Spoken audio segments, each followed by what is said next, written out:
ଈଶ୍ୱର ଈଶ୍ୱର ଅର୍ଥ କ'ଣ? ଖୋଜିଲେ ଉତ୍ତରରେ ଦୁନିଆ କହେ ଈଶ୍ୱର ବୋଲି କେବଳ ପିତାମାତାଙ୍କୁ ହିଁ ବୁଝାଏ। କାହିଁକି ନା ଯାହା ପାଇଁ ଆମେ ଦୁନିଆକୁ ଆସୁ ତାକୁ ହିଁ ତ ବାପା ମା ଡାକୁ, ତା ଆଖିରେ ଦୁନିଆ ଦେଖୁ, ତାକୁ ହିଁ ଚିହ୍ନୁ, ତାକୁ ହିଁ ଚଳନ୍ତି ଠାକୁର କହୁ। କିନ୍ତୁ ଏହା ସେ ପର୍ଯ୍ୟନ୍ତ ସତ୍ୟ ଯେ ପର୍ଯ୍ୟନ୍ତ ତୁମେ ନିଶ୍ୱାସ ନେଉଛ। କିନ୍ତୁ ମୁଁ ପଚାରୁଛି, ନିଶ୍ୱାସ ଉଡ଼ିଗଲେ ତୁମେ କୁଆଡ଼େ ଯାଉଛ? କ'ଣ ବାପାଙ୍କ ସାଙ୍ଗେ ଧରି ମଶାଣି ଯାଉଛ,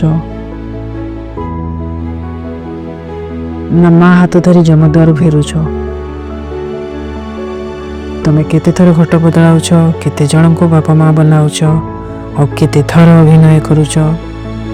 ଦୁନିଆକୁ କେତେଥର ଆସୁଛ, କେତେଥର ଯାଉଛ, କେତେଥର ତୁମେ ଚକ୍ରବ୍ୟୁହ ଘୁରୁଛ? ମୋ ବାପା, ମୋ ମା, ମୋ ଭଉଣୀ, ମୋ ଭାଇ, ମୋ ସାଙ୍ଗ, ମୋ ସାଥୀ, ମୋ ପରିବାର, ମୋ ଅର୍ଥ, ମୋ ମୋହ, ମୋ ଗର୍ବ, ମୁଁ ଏସବୁରେ ପୁରା ବାୟା ହେଇଯାଉଛ। ସତ୍ୟ ଅସତ୍ୟର ଜ୍ଞାନ ହଜାଉଛ। ଏସବୁ କ'ଣ ପାଉଛ?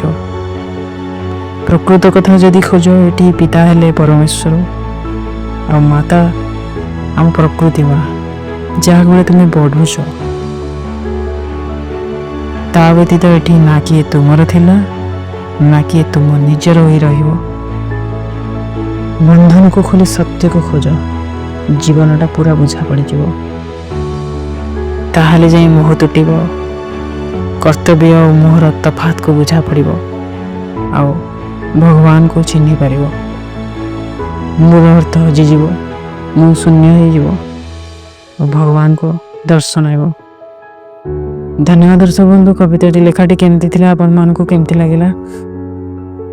ମୋ ଲେଖାରେ ଯଦି ଆପଣମାନେ ବୁଝିପାରିନାହାନ୍ତି, ଯେ ଆପଣ ମନକୁ ଆଘାତ ଦେଇଛି, ସେଥିପାଇଁ ମୁଁ ଦୁଃଖିତ।